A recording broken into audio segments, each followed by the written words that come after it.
Praise Lord, praise Lord.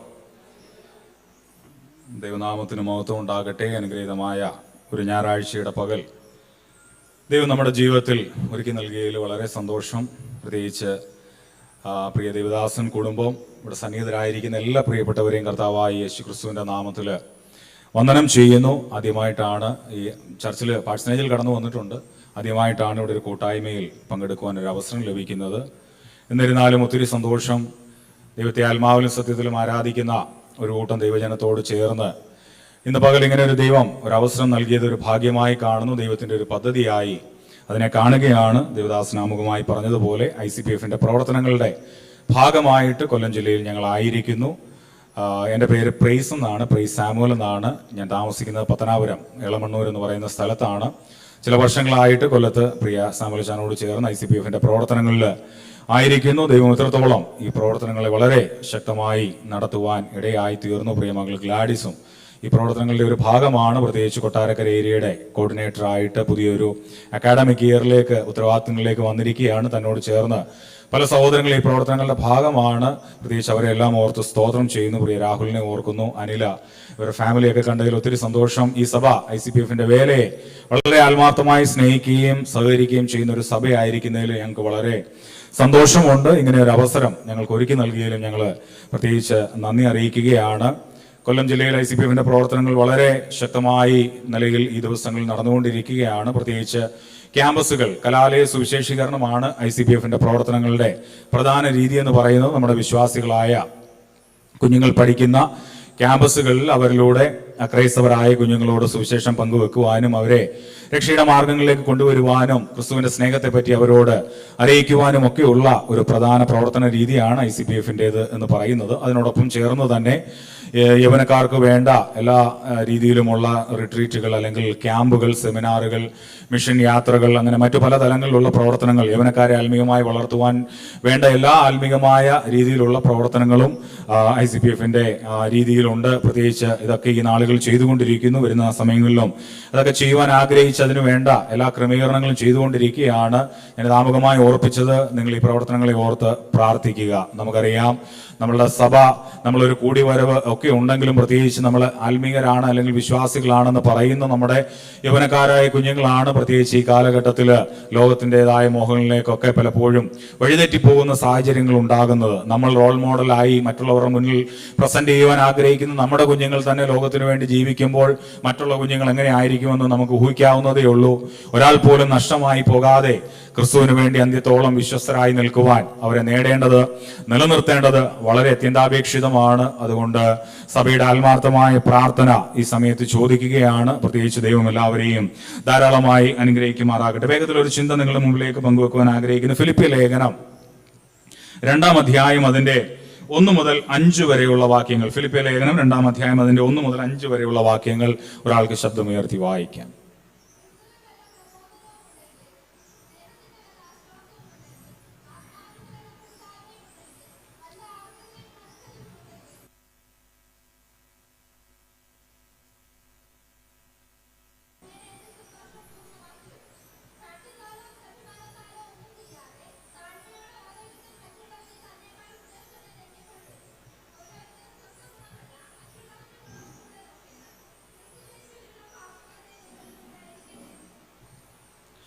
മതി.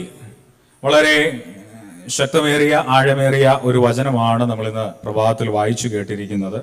ഇത് വളരെ വിശാലമായി പ്രസംഗിക്കാനുള്ള സമയമൊന്നും നമ്മുടെ മുൻപിലില്ല, വളരെ സമയ ചുരുക്കമാണ്. എങ്കിലും അതിൽ നിന്നൊരു ചിന്ത നിങ്ങളോട് പങ്കുവെക്കണം. അതിന് 5-ാം വാക്യത്തിൽ ഇങ്ങനെ എഴുതിയിരിക്കുകയാണ്: ക്രിസ്തു യേശുവിലുള്ള ഭാവം തന്നെ നമ്മൾ ഓരോരുത്തരിലും ഉണ്ടായിരിക്കട്ടെ. അപ്പോസ്തലനായ പൗലോസ് ഫിലിപ്പിയിലുള്ള സഭയ്ക്ക് വേണ്ടി അവരുടെ ആത്മീക ഉന്നമനത്തിന്, ആത്മീയ വളർച്ചയ്ക്ക് വേണ്ടി ദൈവവിശ്വാസികൾ എപ്രകാരമായിരിക്കണമെന്നൊക്കെ അവരെ ഉദ്ബോധിപ്പിക്കുവാൻ വേണ്ടി, അവരെ ക്രിസ്തുവിൽ ഒന്ന് ശക്തീകരിക്കുവാൻ വേണ്ടി എഴുതപ്പെട്ട ഒരു ലേഖനമാണ്. എന്നാൽ ഇതിനകത്ത് ഏറ്റവും പ്രസക്തമായ ഒരു കാര്യം എന്ന് പറയുന്നത്, എല്ലാവരോടും നിങ്ങൾ ഇങ്ങനെയായിരിക്കണം, അങ്ങനെയായിരിക്കണം, ക്രിസ്തുവിന്റെ ഭാവത്തിലായിരിക്കണം എന്നൊക്കെ പറയുമ്പോൾ പൗലോസ് എഴുതുന്നത് സുഖകരമായ ഒരു സാഹചര്യത്തിൽ കടന്നുകൊണ്ടല്ല, മറിച്ച് കാരാഗ്രഹത്തിൽ കടന്നുകൊണ്ടാണ്. തനിക്കൊരു നേട്ടവുമില്ല, പ്രത്യേകിച്ച് സന്തോഷമോ സുഖമോ ഒന്നുമില്ലാതെ കാരാഗ്രഹത്തിന്റെ ഇരുളിൽ തറയിൽ കിടന്നുകൊണ്ട് സഭയോട് പൗലോസ് പറയുകയാണ്, ക്രിസ്തുയേശുവിലുള്ള ഭാവം തന്നെ നിങ്ങളിലും ഉണ്ടായിരിക്കട്ടെ. ഈ അധ്യായങ്ങളൊക്കെയും നമ്മൾ പരിശോധിക്കുമ്പോൾ ഒരു സഭയ്ക്ക് വേണ്ട അടിത്തറ എങ്ങനെയാണ്, ഒരു വിശ്വാസിക്ക് വേണ്ട അടിത്തറ എങ്ങനെയാണ് എന്ന് വളരെ ശക്തമായി ആഴമായി നമുക്ക് പറഞ്ഞു തരുന്ന പല കാര്യങ്ങളും ഇതിന്റെ പല അധ്യായങ്ങളിൽ നമുക്ക് കാണുവാൻ സാധിക്കുന്നു. ഈ അധ്യായം ആരംഭിക്കുന്നത് ഇങ്ങനെയാണ്: ക്രിസ്തുവിൽ വല്ല പ്രബോധനവും ഉണ്ടെങ്കിൽ, സ്നേഹത്തിന്റെ വല്ല ആശ്വാസവും നിങ്ങളിൽ ഉണ്ടെങ്കിൽ, ആത്മാവിന്റെ വല്ല കൂട്ടായ്മയും ഉണ്ടെങ്കിൽ. കാരണം ആ കാലത്ത് സഭയിൽ ദുരുപദേശങ്ങളുടെ ഒരു വലിയ കടന്നുകയറ്റം ഉണ്ടായി. എന്ന് പറഞ്ഞാൽ എല്ലാവരും ഉപദേഷ്ടാക്കന്മാരാണ്, എല്ലാവരും പ്രവാചകന്മാരും പാസ്റ്റർമാരുമാണ്. അപ്പം ഇതിനകത്ത് ഇവർ പറയുന്ന ശരി ഏതാ തെറ്റേതെന്ന് ജനത്തിന് ഒരു തരത്തിലും മനസ്സിലാക്കുവാൻ സാധിക്കുന്നില്ല. കാരണം ഇവരെന്ത് പറഞ്ഞാലും അതെല്ലാം ശരിയെന്ന് വിശ്വസിക്കുന്ന ഒരു തലത്തിലേക്ക് സഭയും അവിടെയുള്ള ദൈവമക്കളും പോയി കഴിഞ്ഞപ്പോൾ പൗലോസ് അവരെ ഓർപ്പിക്കുന്നത് ഇങ്ങനെയാണ്: മാനുഷികമായ വല്ല പ്രബോധനങ്ങളും നിങ്ങൾക്കുണ്ടെങ്കിൽ എന്നല്ല, ഒരു മനുഷ്യനെ നോക്കി നിങ്ങൾ ക്രിസ്തുവിലായിരിക്കുന്നു എന്നല്ല പറയുന്നത്. ക്രിസ്തുവിൽ വല്ല പ്രബോധനവും നിങ്ങൾക്കുണ്ടെങ്കിൽ, സ്നേഹത്തിന്റെ വല്ല ആശ്വാസവും നിങ്ങൾക്കുണ്ടെങ്കിൽ, ആത്മാവിന്റെ വല്ല കൂട്ടായ്മയും ഉണ്ടെങ്കിൽ, ആർദ്രതയും മനസ്സലിവും ഉണ്ടെങ്കിൽ, പിന്നെ പറയുകയാണ് നിങ്ങൾ ഏക മനസ്സുള്ളവരായിരിക്കണം. ഒരു സഭയായിരിക്കുമ്പോൾ, ഒരു കൂട്ടായ്മയായിരിക്കുമ്പോൾ 50 പേരുണ്ടെങ്കിൽ 50 വഴിക്ക് പോകുവാനല്ല ഇവിടെ ഓർപ്പിക്കുന്നത്. 50 പേരും ക്രിസ്തു എന്ന ഏകഭാവത്തിൽ ഏകീഭവിച്ചുകൊണ്ട് നാം ഒന്ന് എന്നുള്ള അനുഭവത്തിലായിരിക്കണം ആലയത്തിലായിരിക്കേണ്ടതെന്ന് പൗലോസ് വളരെ ശക്തമായി പറഞ്ഞു. എന്നിട്ട് താഴേക്ക് വരുമ്പോൾ ഇങ്ങനെയാണ് പറയുന്നത്: നിങ്ങൾ ഏക സ്നേഹം പൂണ്ട് ഉള്ളവരായിരിക്കണം, ഐക്യമത്യം ഉള്ളവരായിരിക്കണം, ഏകഭാവമുള്ളവരായിരിക്കണം.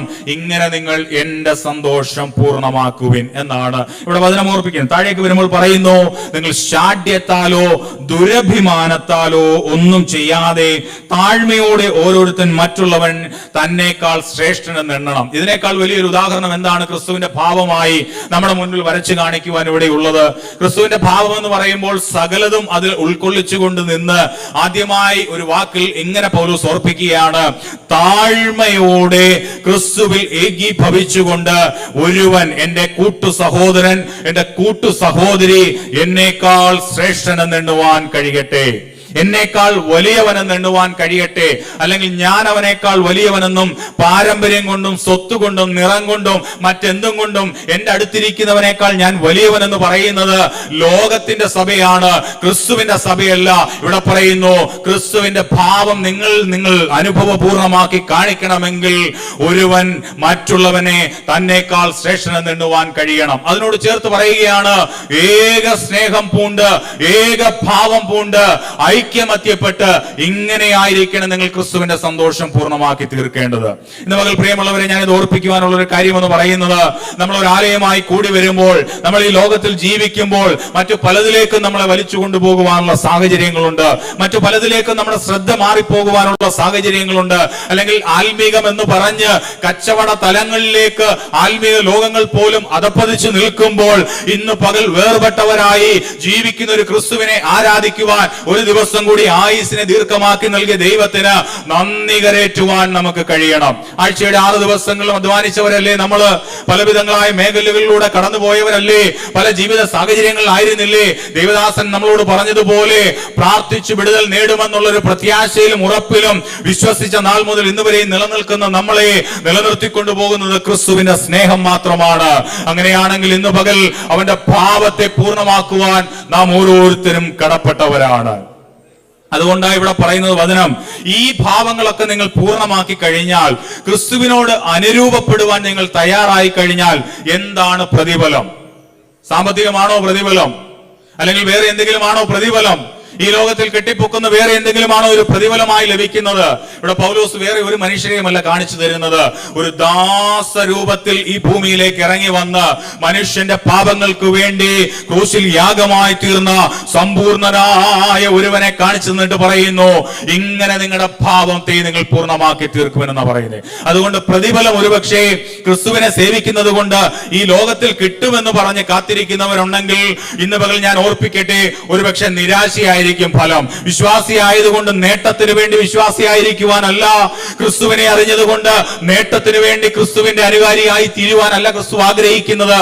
മറിച്ച് ഉയരത്തിലുള്ളതിനെ പ്രാപിക്കുവാനത്രേ ദൈവം നമ്മളെ കുറിച്ച് ആഗ്രഹിക്കുന്നത്. അതുകൊണ്ടാണ് വിശ്വസ്തരായി നിലനിൽക്കുവാൻ ദൈവം നമ്മളെ ഓർപ്പിക്കുന്നത്. ഈ താഴേക്ക് വരുമ്പോൾ അതിനെ ഇങ്ങനെ പറഞ്ഞിരിക്കുന്നു: ക്രൂശിലെ മരണത്തോളം അനുസരണമുള്ള യേശു ക്രിസ്തുവിനെ കുറിച്ചുള്ള പ്രതിഫലത്തെ പറ്റി ഇവിടെ പറയുകയാണ്.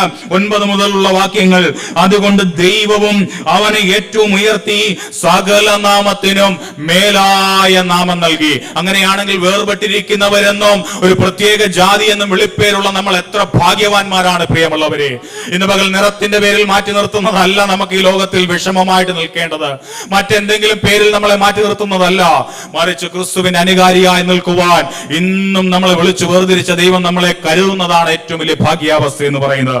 താഴേക്ക് വരുമ്പോൾ 10-ാം വാക്യം ഇങ്ങനെ എഴുതിയിരിക്കുന്നു: അങ്ങനെ യേശുവിന്റെ നാമത്തിങ്കൽ സ്വർലോകരുടെയും ഭൂലോകരുടെയും അധോലോകരുടെയും മുഴങ്കാലൊക്കെയും മടങ്ങുകയും എല്ലാ നാവും യേശു ക്രിസ്തു കർത്താവെന്ന് പിതാവായ ദൈവത്തിന്റെ മഹത്വത്തിനായി ഏറ്റുപറയുകയും ചെയ്യുന്ന ഒരു ദിവസം വരും. അതത്രേ നമ്മുടെ പ്രത്യാശ എന്ന് പറയുന്നത്. ഞാൻ ചിന്തയോടെ അവസാനിപ്പിക്കുകയാണ്. ഇന്ന് പകൽ നമുക്ക് ഈ പ്രത്യാശയല്ലേ നമ്മളെ നിലനിർത്തുന്നത്? ഇന്നും ആലയത്തിലേക്ക് വന്നാൽ നാളെ മുതൽ ലോട്ടറി എന്ന് ചിന്തിച്ചുകൊണ്ടാണ് ആരെങ്കിലും സഭയിലേക്ക് വന്നിരിക്കുന്നത്? അതുകൊണ്ടൊന്നുമല്ല. ദൈവം നമ്മളെ നടത്തുന്ന വിധങ്ങൾ ഓർത്ത്, ദൈവം ഇന്നയോളം കരുതിയ അനുഭവങ്ങൾ ഓർത്ത്, ജീവിതത്തിൽ ചെയ്ത അത്ഭുതങ്ങളെയും അടയാളങ്ങളെയും ഓർത്താണ് ഇന്ന് പകൽ നമ്മൾ ആലയത്തിലായിരിക്കുന്നത്. അങ്ങനെയാണെങ്കിൽ ഒരു ശൂന്യതയുടെ അനുഭവങ്ങളിൽ നിന്ന് ആലയം വിട്ട് വെളിയിലേക്ക് ഇറങ്ങുമ്പോൾ നിറഞ്ഞു നിൽക്കുന്ന അനുഭവത്തോടെ, തിങ്ങി നിറയുന്ന ഒരു അനുഭവത്തോടെ, ആനന്ദത്തോടെ, കൃപമേൽ കൃപ പ്രാപിച്ചുകൊണ്ട് ഭവനങ്ങളിലേക്ക് മടങ്ങുവാൻ നമുക്ക് ഓരോ സമയങ്ങളും ഇടയായിത്തീരണം. അങ്ങനെയുള്ള പ്രാർത്ഥനയോടുകൂടി ആയിരിക്കണം ആലയത്തിലേക്കോ ആത്മീയ കൂട്ടായ്മകളിലേക്കോ നമ്മൾ കടന്നു വരുമ്പോൾ നമ്മൾ മുഴങ്കാലുകളെ മടക്കേണ്ടത്. അങ്ങനെ തന്നെ ആയിരിക്കാൻ ഈ നാളുകൾ ദൈവം നമ്മളെ ശക്തീകരിക്കട്ടെ. അതിനായി ദൈവം നമ്മളെ ഒരുക്കട്ടെ എന്ന് പറഞ്ഞുകൊണ്ട് ഞാൻ വാക്കുകൾ നിർത്തുന്നു. ഇത്രത്തോളം സമയം ഒരുക്കി തന്ന ദൈവദാസനോട് നന്ദി അറിയിക്കും. ദൈവം നമ്മെ ധാരാളമായി അനുഗ്രഹിക്കുമാറാകട്ടെ.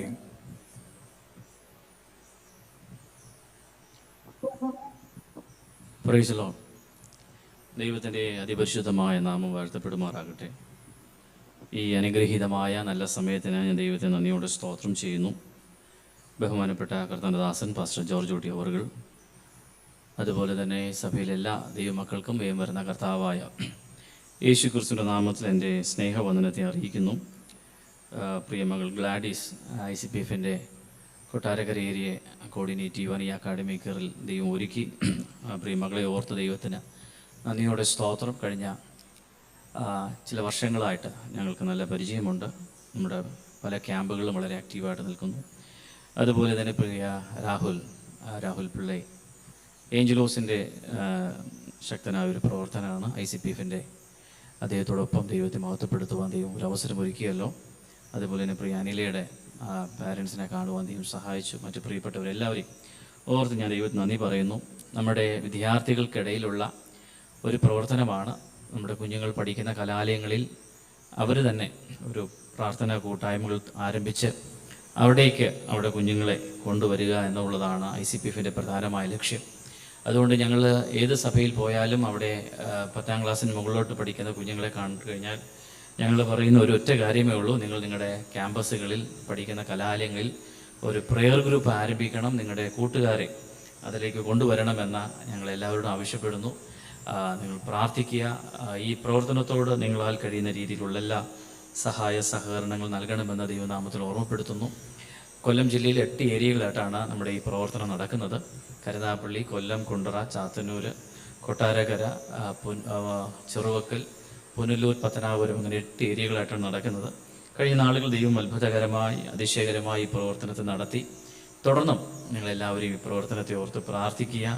നശിച്ചു കൊണ്ടിരിക്കുന്ന ഒരു വലിയ തലമുറയെ ക്രിസ്തുവിന് വേണ്ടി നേടുക എന്നുള്ളതാണ് പ്രധാനപ്പെട്ട ലക്ഷ്യം. നമുക്കറിയാം, നമ്മുടെ പല കുഞ്ഞുങ്ങൾ മദ്യത്തിനും മയക്കുമരുന്നിനും മറ്റു അധാർമികതയിലേക്കും കൂപ്പുകുത്തിക്കൊണ്ടിരിക്കുന്ന ഒരു വലിയ ഒരു വല്ലാത്ത കാലത്തിലാണ് നമ്മളായിരിക്കുന്നത്. അപ്പോൾ അതുകൊണ്ട് തന്നെ നമുക്ക് വലിയ ഒരു ഉത്തരവാദിത്വമുണ്ട്.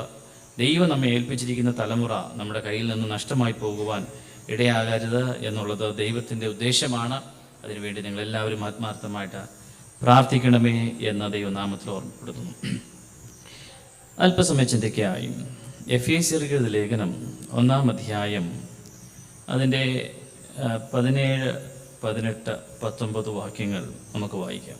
എഫേസ്യർക്ക് എഴുതിയ ലേഖനം 1-ാം അധ്യായം 17, 18, 19 വാക്യങ്ങൾ.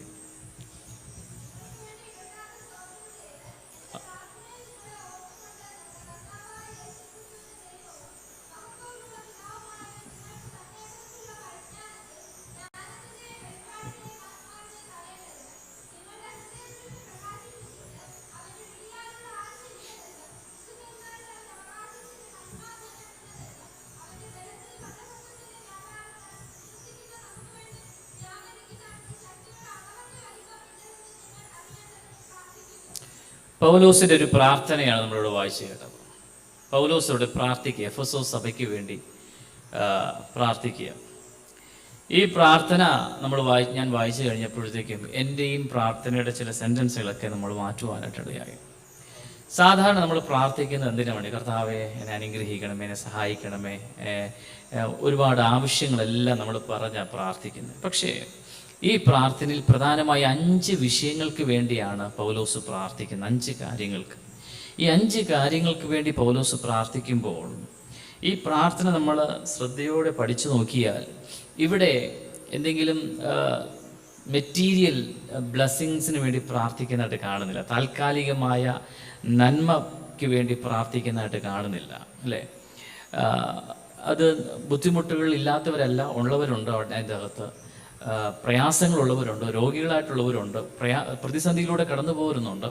എന്നാൽ പൗലോസ് പ്രാർത്ഥിക്കുന്നത് നിങ്ങൾ ചിലത് അറിയണം, നിങ്ങൾ ചിലത് തിരിച്ചറിയണം, നിങ്ങൾ ചിലത് പ്രാപിക്കണം. ഇത് ആയിക്കഴിഞ്ഞാൽ നമ്മുടെ ജീവിതത്തിന് നേരെ എത്ര വലിയ പ്രതിസന്ധികൾ ശത്രു അഴിച്ചുവിട്ടാലും അതിനെ ധരണം ചെയ്യുവാനുള്ള ആത്മാവിൻ്റെ ബലം പരിശുദ്ധാത്മാവ് നമുക്ക് നൽകുവാനായിട്ടിടയായിത്തീരും. 5 വിഷയങ്ങളാണ് വേഗത്തിൽ ഞാൻ ഇരിക്കുവാനായിട്ട് ആഗ്രഹിക്കുന്നു. ഒന്നാമതായി പൗലോസ് പ്രാർത്ഥിക്കുന്നത് നിങ്ങൾക്ക് പരിജ്ഞാനത്തിൽ ജ്ഞാനത്തിൻ്റെയും വെളിപ്പാടിൻ്റെയും ആത്മാവിനെ തരേണ്ടതിന് വേണ്ടി ഞാൻ പ്രാർത്ഥിക്കുന്നു. പരിജ്ഞാനത്തിൽ ജ്ഞാനത്തിൻ്റെയും വെളിപ്പാടിൻ്റെയും ആത്മാവ്. നമ്മളായിരിക്കുന്ന ലോകം എന്ന് പറയുന്നത് കപടത നിറഞ്ഞ ലോകമാണ്. ബന്ധങ്ങൾക്കൊരു വിലയില്ലാത്ത ലോകമാണ്.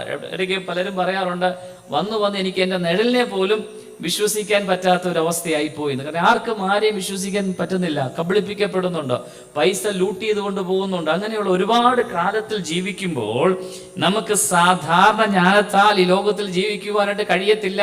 അതിന് ദൈവിക ജ്ഞാനം നമുക്കുണ്ടായെങ്കിൽ മാത്രമേ പറ്റത്തുള്ളൂ. വെളിപ്പാടുണ്ടെങ്കിൽ മാത്രമേ കഴിയത്തുള്ളൂ. ശലോമോൻ രാജാവായപ്പോൾ ദൈവം ശലോമോനോട് ചോദിച്ചു, ശലോമോനെ ഞാൻ നിനക്ക് എന്താ ചെയ്തു തരേണ്ടത്, എന്താ നിനക്ക് വേണ്ടത്? ശലോമോൻ വേറെ ഒന്നും ആവശ്യപ്പെട്ടില്ല. ശലോമോൻ പറഞ്ഞു, ദൈവമേ ഈ ജനത്തെ നയിക്കുവാനുള്ള ജ്ഞാനമുള്ളൊരു ഹൃദയം അങ്ങ് എനിക്ക് നൽകണമേ. ശലോമോൻ ചോദിച്ചത് ദൈവത്തിന് പ്രസാദമായെന്നാ പറയുന്നത്.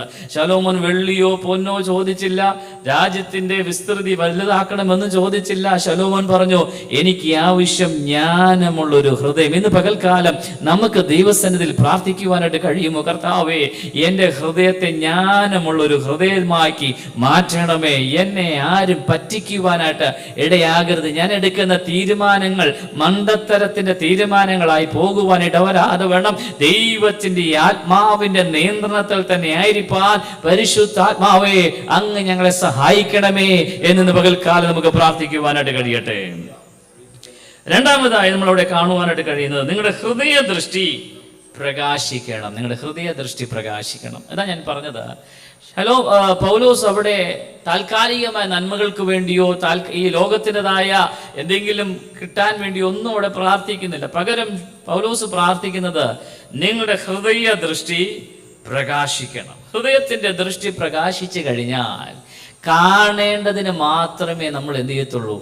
കാണത്തുള്ളൂ. നമ്മുടെ പല പ്രശ്നം എന്ന് പറയുന്നത് കാണാൻ പാടില്ലാത്ത പലതും നമ്മൾ കണ്ട് നമ്മൾ അങ്ങ് ടെൻഷൻ കൂടി, നമ്മളില്ലാത്ത അസുഖങ്ങളൊക്കെ വരുത്തി നമ്മൾ ആകപ്പാടെ അങ്ങ് ആകപ്പാടെ അങ്ങ് തകർന്നു പോവുകയാണ്.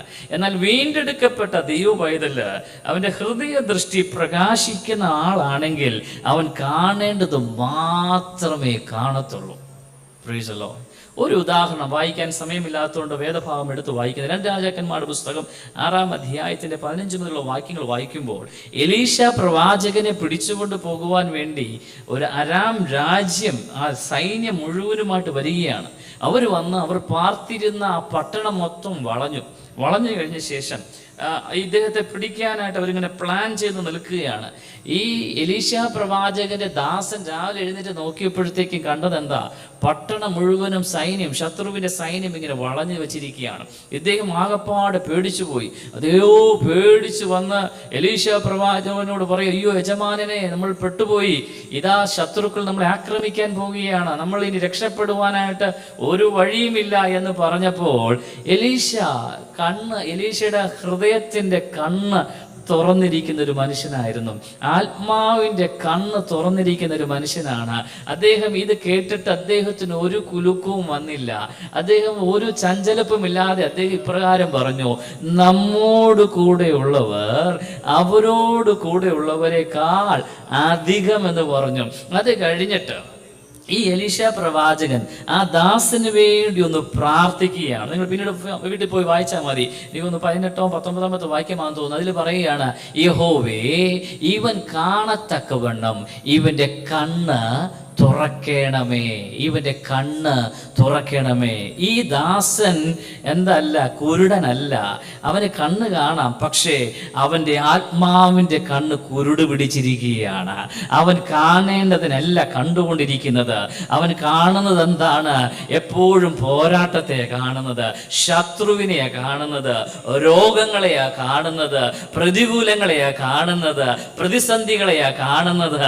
എന്നാൽ ഹൃദയത്തിന്റെ ദൃഷ്ടി പ്രകാശിച്ചിരുന്ന എലീശ കാണുന്നത് രോഗത്തെ അല്ല, ശത്രുവിനെ അല്ല, പിശാചിനെ അല്ല, മറിച്ച് സ്വർഗത്തിൽ നിന്ന് ഇറങ്ങി വന്നിരിക്കുന്ന അഗ്നിമയ രഥങ്ങളോടുകൂടി ഇറങ്ങി വന്നിരിക്കുന്ന സ്വർഗത്തിന്റെ സേനയെ കണ്ടുകൊണ്ടിരിക്കുന്ന എലീശയ്ക്ക് ഒരു കുലുക്കവുമില്ല. എലീശ പറയുന്നത് എന്താണ്? നമ്മോട് കൂടെയുള്ളവർ അവരോട് കൂടെയുള്ളവരെക്കാൾ അധികമെന്ന് പറയുവാനിടയായി. ഇന്ന് പകൽക്കാലം ദൈവസഭയോട് പരിശുദ്ധാത്മാവ് സംസാരിക്കുന്ന ദൈവിക വചനം ഇതാണ്: നമ്മുടെ കണ്ണുകൾ ഇന്ന് പകൽക്കാലം പ്രകാശിക്കട്ടെ. നമ്മുടെ കണ്ണുകൾ പ്രകാശിച്ചു കഴിയുമ്പോൾ കാണേണ്ടവനെ മാത്രമേ നമ്മൾ കാണുകയുള്ളൂ. അവൻ കാണേണ്ടവനെ കണ്ടു കഴിയുമ്പോൾ നമ്മുടെ പ്രതിസന്ധികൾ മാറിപ്പോകും, നമ്മുടെ ഭയം മാറിപ്പോകും, നമ്മുടെ നിരാശ മാറിപ്പോകും, നമ്മുടെ ആശങ്കകൾ മാറിപ്പോകും. കാരണം നമ്മോട് കൂടെയുള്ള വ്യക്തി ആരാണെന്ന് നമ്മൾ തിരിച്ചറിയേണ്ടത് വളരെ അനിവാര്യമാണ്. അവൻ മരണത്തെ തോൽപ്പിച്ചവൻ. ഓ ഹല്ലേലൂയ! മാനവരാശിയുടെ പാപങ്ങൾ മുഴുവനും സ്വചുമലിൽ ഏറ്റെടുത്തുകൊണ്ട് കാൽവരി കൊലക്കളത്തിൽ മരിച്ച് അടക്കപ്പെട്ട് 3-ാം നാൾ ഉയർത്തെഴുന്നേറ്റിട്ട് പറഞ്ഞു, ഏ മരണമേ, നിന്റെ ജയം എവിടെ? ഹേ പാതാളമേ, നിന്റെ വിഷമുള്ളവിടെ? മരണത്തിന്റെയും പാതാളത്തിന്റെയും താക്കോൽ എന്റെ കരവശമുണ്ട്. ഹല്ലേലൂയ! ശത്രുവിന്റെ തലയെ തകർത്ത യേശു നമ്മോട് കൂടെ ഉള്ളപ്പോൾ ആ യേശുവിനെ കാണുവാൻ, നമ്മുടെ കണ്ണുകളൊന്ന് പ്രകാശിക്കട്ടെ. ആ കർത്താവിനെ ഒന്ന് അടുത്തറിയുവാനായിട്ട് നമുക്കിടയായി കഴിഞ്ഞാൽ നമ്മൾ ഈ ലോകത്തെ കണ്ട് ഭയപ്പെടേണ്ട ഒരു ആവശ്യവും വരികയില്ല. Price the Lord. ദൈവം പലപ്പോഴും പലരുടെയും കണ്ണുകളെ തുറന്നു കൊടുക്കാറുണ്ട്. ശദ്രക്, മേശക്, അബേദ്നെഗോ ഇവർ 3 പേരും തീച്ചൂളയിൽ വീഴുന്ന ഒരു അനുഭവമുണ്ട്, അല്ലേ? ഇവർ തീച്ചൂളയിൽ വീണപ്പോൾ ഞാൻ പലപ്പോഴും ചിന്തിച്ചായിരുന്നു ആ ഭാഗം. ദൈവത്തിന് വേണമെങ്കിൽ അവരെ തീയിൽ ഇറക്കാതെ തന്നെ വിടുവിക്കാനുള്ള കഴിവ് ദൈവത്തിനുണ്ട്, അല്ലേ? തീച്ചൂളയിൽ ഇറങ്ങാതെ വലിയൊരു മഴ അയച്ച് ആ തീയൊക്കെ കെടുത്താനുള്ള ശക്തിയൊക്കെ ദൈവത്തിനുണ്ട്. പക്ഷേ ചില തീച്ചൂളയിൽ ഇറങ്ങണം എന്നുള്ളത് ദൈവത്തിന്റെ പദ്ധതിയാണ്. എന്തിനാണെന്നറിയാവോ? അവർ തീച്ചൂളിൽ ഇറങ്ങിയപ്പോൾ ഇവിടെ നെബൂഖദ്നേസറിന്റെ കണ്ണു തുറന്നു. നെബൂഖദ്നേസർ എന്താ പറഞ്ഞത്? നമ്മൾ എത്ര പേര് ഇട്ടത്? 3 പേര്. ഇപ്പോൾ എത്ര പേര് നടക്കുന്നത്? 4 പേര്. നെബൂഖദ്നേസർ പിന്നെ എഴുതി, തൻ്റെ ഭക്തന്മാരെ തീയിൽ നിന്നിറങ്ങി വിടുവിക്കുവാൻ കഴിയുന്ന ഇവരുടെ ദൈവമാണ് ജീവനുള്ള ദൈവം. നമ്മുടെ ദൈവം ആരാണെന്ന് മറ്റുള്ളവരെ വെളിപ്പെടുത്തുവാൻ ചില തീച്ചൂളയുടെ അനുഭവങ്ങൾ നമുക്ക് നൽകുമ്പോൾ അത് കണ്ട് നമ്മൾ ഭയപ്പെടരുത്. അത് കണ്ട് നമ്മൾ പിന്മാറരുത്, അത് കണ്ട് ഭ്രമിച്ചു പോകരുത്. പകരം അതിലൂടെ നമ്മൾ പ്രാർത്ഥിക്കണം, കർത്താവേ അങ്ങയുടെ മഹത്വം എന്നിലൂടെ, അങ്ങയുടെ മഹത്വം എന്നിലൂടെ ഒന്ന് വെളിപ്പെടട്ടെ. ഹല്ലേലൂയ. എൻ്റെ ഒരു അനുഭവ സാക്ഷ്യം പറയാനായിട്ട് ആഗ്രഹിക്കുകയാണ്. ഞാൻ നാഗ്പൂരിലായിരുന്നു 10 വർഷം. 2008 നാഗ്പൂർ, മഹാരാഷ്ട്ര നാഗ്പൂരിൽ പോയി SCPFന്റെ വർക്കിനോട് ബന്ധത്തിൽ പോയതാണ്. 2009 ആയപ്പോഴത്തേക്കും ഭയങ്കരമായ ഒരു വലിയൊരു ആക്സിഡൻറ്റ് എനിക്ക് സംഭവിച്ചു. ഞാൻ സഞ്ചരിച്ചിരുന്ന ബൈക്കും അടുത്ത ബസ്സുമായിട്ട് ഇടിച്ച് ഞാനും ബൈക്കും കൂടെ ബസ്സിൻ്റെ അടിയിലോട്ട് പോയി. ഞാൻ നോക്കുമ്പോൾ ബസ്സിൻ്റെ ടയർ ഉരുണ്ട് എൻ്റെ തലയ്ക്ക് നേരെ വരുന്നു. എനിക്കറിയാം ചില സെക്കൻഡുകൾ കഴിയുമ്പോൾ ഈ ടയർ എൻ്റെ തലയ്ക്ക് മുകളിലൂടെ കയറിപ്പോയി. ഞാൻ എൻ്റെ 2 കാര്യം കൊണ്ട് ഇങ്ങനെ പിടിച്ച് ഞാൻ എൻ്റെ അടിയിൽ ഇങ്ങനെ കിടക്കും. ഇതൊക്കെ ഫ്രാക്ഷൻ ഓഫ് സെക്കൻഡിൽ സംഭവിക്കുന്ന കാര്യങ്ങളാണ്. പെട്ടെന്ന് എൻ്റെ ശരീരത്തിൽ ഭയങ്കരമായ ഒരു ശക്തി വ്യാപരിക്കുന്ന പോലെ തോന്നി. ആരോ ഒരാൾ ഇവിടെ പിടിച്ച് പുറത്തോട്ട് വലിച്ചെറിയുന്ന പോലെ എനിക്കൊരു അനുഭവം എനിക്ക് ഫീലായി. പെട്ടെന്ന് ബസ് നിന്നു. ബസ് നിന്ന് ഞാനിപ്പോൾ കിടക്കുന്ന ബസ്സിൻ്റെ പുറകിലത്തെ ടയറിൻ്റെ അരികിൽ കിടക്കുകയാണ്.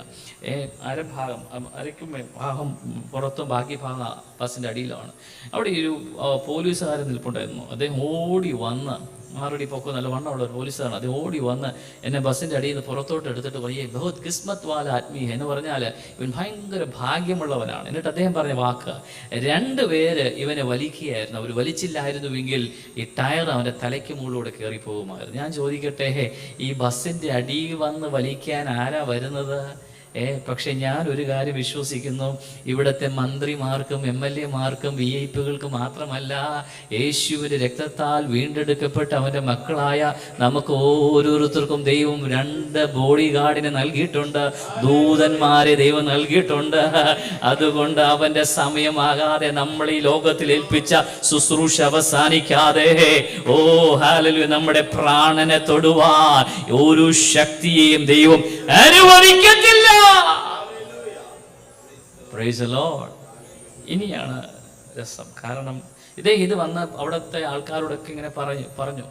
അപ്പോൾ ആ കൂട്ടത്തിൽ CGPF ഒരു അങ്കിളുണ്ട്, മാത്യു എന്ന് പറയുന്ന അങ്കിൾ. അദ്ദേഹം പറഞ്ഞു, ഈ പോലീസുകാരെ മാറ്റി നിർത്തിയിട്ട് കിട്ടിയ സമയം കൊണ്ട് അദ്ദേഹം, ആ അങ്കിൾ എപ്പോഴും സുവിശേഷം പറയാനായിട്ട് ഇങ്ങനെ ആഗ്രഹിച്ച് നടക്കുന്ന ആളാണ്. അദ്ദേഹത്തിൻ്റെ സഞ്ചിയിൽ എന്താ പറയുക, ട്രാക്ടറും ബൈബിള് കാണും ഒക്കെ ഉണ്ടാവും.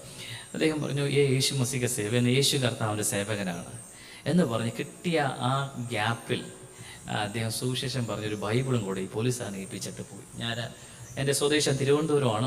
3-3.5 മാസത്തോളം ഞാൻ ട്രിവാൻഡ്രത്ത് കിടപ്പിലായിരുന്നു. പലരും കാണാൻ വന്നു. നമ്മുടെ ഒരു സ്വഭാവം ഉണ്ടല്ലോ, നമുക്ക് എന്തെങ്കിലും പ്രശ്നം വന്നു കഴിഞ്ഞാൽ ഇവർ എന്തൊക്കെയും ഇത് ദൈവം ശിക്ഷിച്ചതാണ്, അല്ലെങ്കിൽ ഇത്.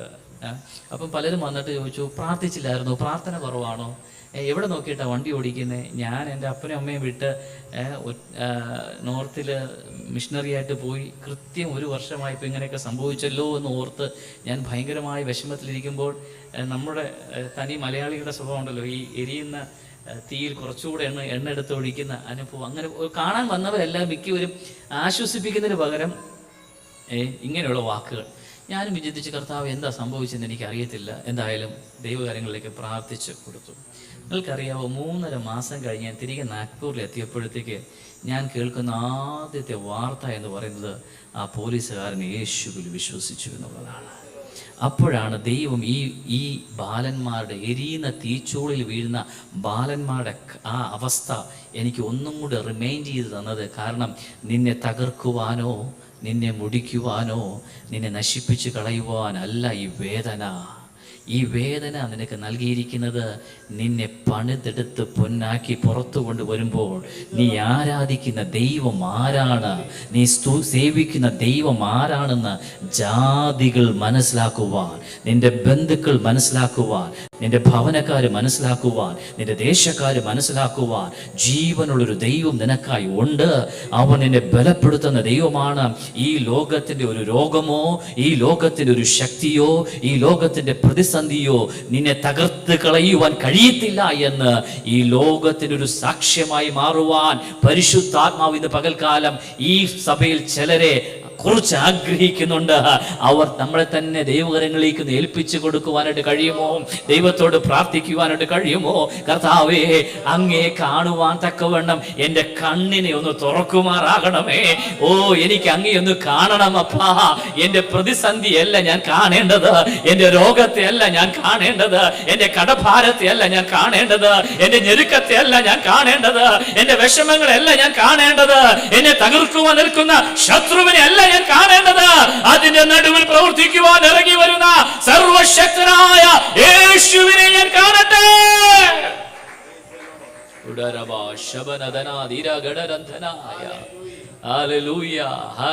അതുകൊണ്ട് പൗലോസ് എഫെസോസ് സഭയ്ക്ക് വേണ്ടി പ്രാർത്ഥിച്ചപ്പോൾ പ്രാർത്ഥിക്കുന്നത് നിങ്ങളുടെ ഹൃദയ ദൃഷ്ടി പ്രകാശിക്കണം.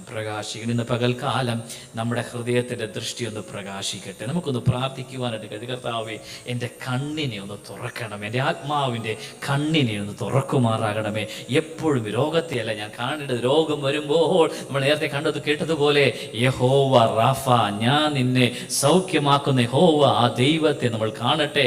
നീ പരാജയപ്പെടും, നീ ജയിക്കുകയില്ല എന്ന് ശത്രു നിന്നെ നോക്കി വെല്ലുവിളിക്കുമ്പോൾ യഹോവ നിസി, യഹോവയുടെ ജയത്തിന്റെ കൊടി, ആ ദൈവത്തെ നമ്മൾ കാണട്ടെ. ഞെരുക്കത്തിന്റെ അവസ്ഥയിലൂടെ കടന്നു പോകുമ്പോൾ യഹോവ ഇരേ, ഇതുവരെയും ദൈവം നമ്മെ നടത്തിയില്ലേ, ഇതുവരെ നാം അറിയാത്ത പാതകളിലൂടെ അവൻ നമ്മെ കൊണ്ടുവന്നില്ലേ, ഇനിയും അവൻ നടത്തുവാൻ ശക്തനായ ദൈവത്തെ നമ്മൾ ഇന്ന് പകൽക്കാലം കാണട്ടെ. ഹല്ലേലൂയ. മൂന്നാമതായി അവിടെ കാണുന്നത് അവന്റെ വിളിയാലുള്ള ആശ നമ്മൾ തിരിച്ചറിയണം. ദൈവം നമ്മെ വിളിച്ചത് ദൈവത്തിന് പ്രത്യേക ഉദ്ദേശമുണ്ട്. നമ്മൾ നമ്മുടെ കുഞ്ഞുങ്ങളെ വളർത്തിക്കൊണ്ട് വരുമ്പോൾ ഒരു വലിയ ആശയോടുകൂടിയാണ് വരുത്തുന്നത്. എന്തേ, നമ്മുടെ കുഞ്ഞുങ്ങൾ പഠിച്ച് വലുതായി ഇന്ന നിലയിലേക്ക് എത്തണമെന്നുള്ളൊരു ആശ. അതുപോലെ ദൈവം നമ്മെ വിളിച്ചപ്പോൾ ദൈവത്തിൻ്റെ ഒരു ആശയുണ്ട്. എന്താണെന്നറിയാം, നമ്മൾ ഫലം കായ്ക്കണം. ആത്മാവിൻ്റെ ഫലങ്ങളുണ്ട്, ആത്മാവാകുന്ന ഫലങ്ങളുണ്ട്. ആത്മാവിൻ്റെ ഫലം എന്താണ്? സ്നേഹം, സന്തോഷം, സമാധാനം, ദീർഘക്ഷമ, ദയ, പരോപകാരം, വിശ്വസ്തത, സൗമ്യത, ഇന്ദ്രിയജയം. ഇത് ഞാൻ വിശദീകരിക്കും. ഇത് നമ്മളിൽ നിന്ന് എന്നോണം പുറപ്പെടണം, ആത്മാവിന്റെ ഫലങ്ങൾ. അതുപോലെ തന്നെ ആത്മാക്കളാകുന്ന ഫലങ്ങൾ എന്ന് പറഞ്ഞാൽ നമ്മിലൂടെ ഒരാളെങ്കിലും ക്രിസ്തുവിലേക്ക് വരണം.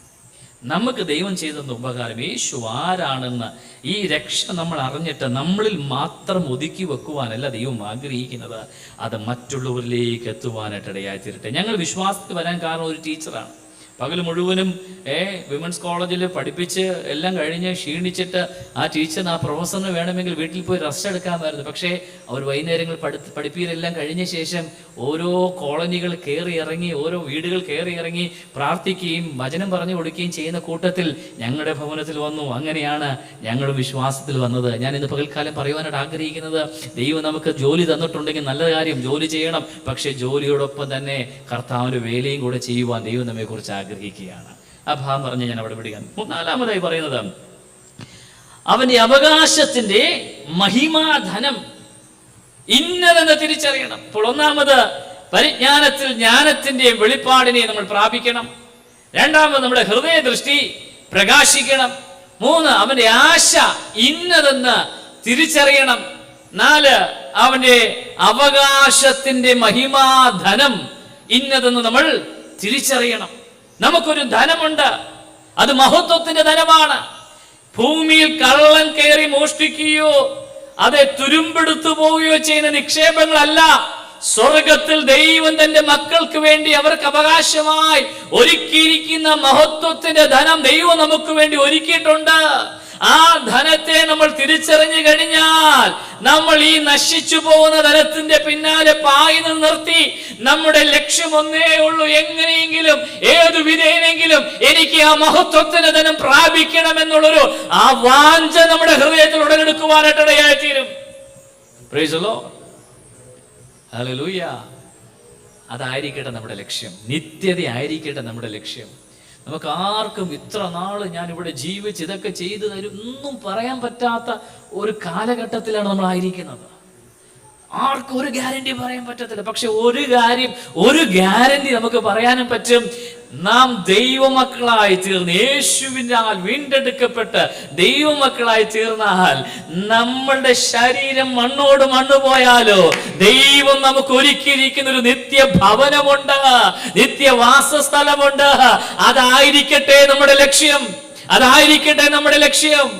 അതാണ് പൗലോസ് പറയുന്നത്, അവന്റെ അവകാശത്തിന്റെ മഹിമാധനം നിങ്ങൾ തിരിച്ചറിയട്ടെ. അവസാനമായി പൗലോസ് പറയുന്നത്, അവന്റെ വല്ലഭത്വത്തിന്റെ അവന്റെ വല്ലഭത്വത്തിന്റെ വ്യാപാരത്താൽ വിശ്വസിക്കുന്ന നമുക്ക് വേണ്ടി വ്യാപരിക്കുന്ന അവന്റെ ശക്തിയുടെ അളവറ്റ വലിപ്പം. ഈ ആനയുടെ വലിപ്പം അറിയില്ല എന്ന് പലരും. അതുകൊണ്ടാണ് ഈ ചെറിയ മനുഷ്യർ ഇങ്ങോട്ട് ആനയെന്ന് പറയുമ്പോൾ ഇങ്ങോട്ട് നടക്കുന്നത്. കാരണം അതിൻ്റെ ശക്തി അറിയത്തില്ല. ഇതുപോലെയാണ് നമ്മളിൽ ദൈവം ഒരു ശക്തി പകർന്നിട്ടുണ്ട്. ഈ ശക്തിയുടെ വലിപ്പം നിങ്ങൾ അറിയുന്നില്ല.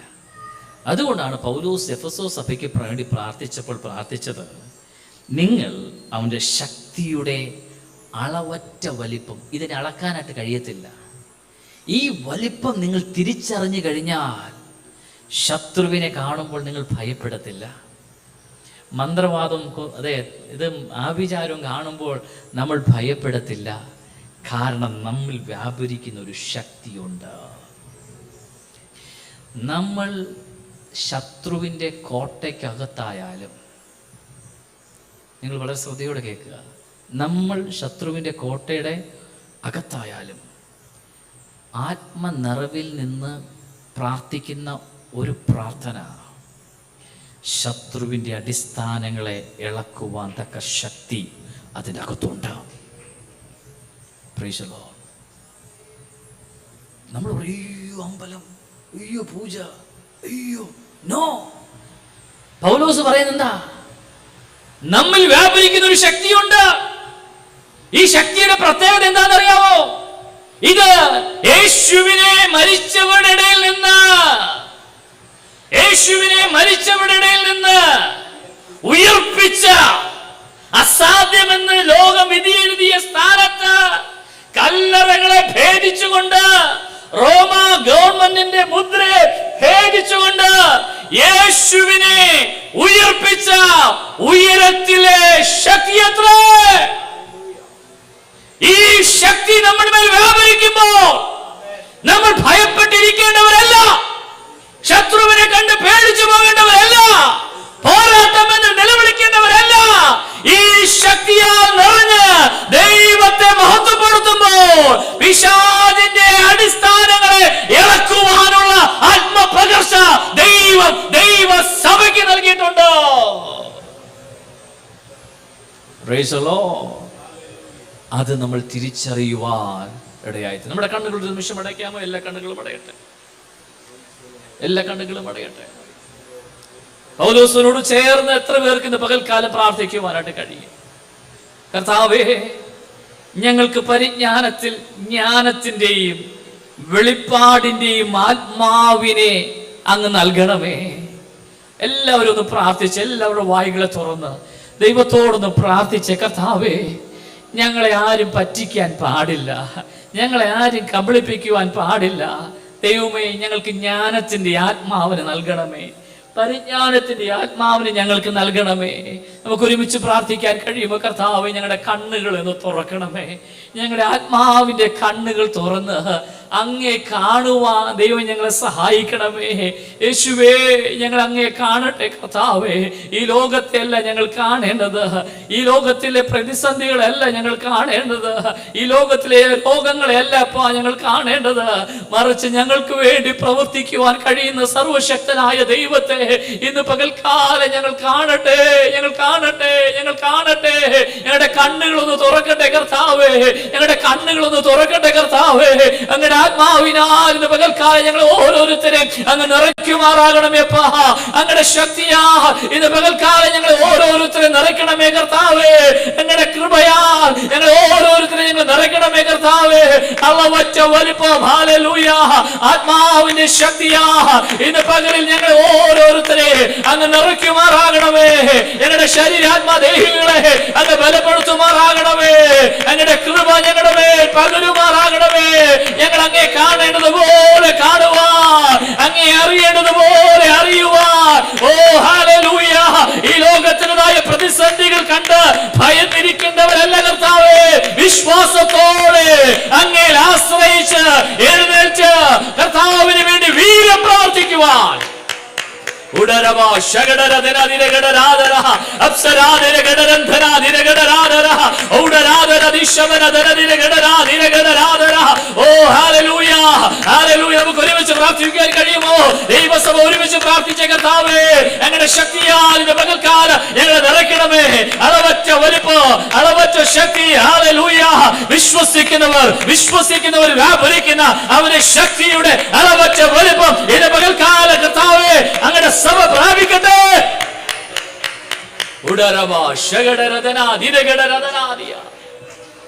കർത്താവേ, ഞങ്ങളുടെ പ്രാർത്ഥന ശക്തിപ്പെടുത്തുവാൻ ദൈവം ഞങ്ങളെ സഹായിക്കുമാറാണ്. ഈ സഭയെ ദൈവം അനുഗ്രഹിക്കണമേ. ഓരോ കുടുംബങ്ങളെയും വ്യക്തികളെയും ദാസനെ കുടുംബമായി അനുഗ്രഹിക്കണമേ. ദേശത്തെ സഭയെ അങ്ങ് സ്ഥാപിച്ചു. കർത്താവിന്റെ കൃപ വെളിപ്പെടുമാറാകണമേ എന്ന് പ്രാർത്ഥിക്കുകയാണ്.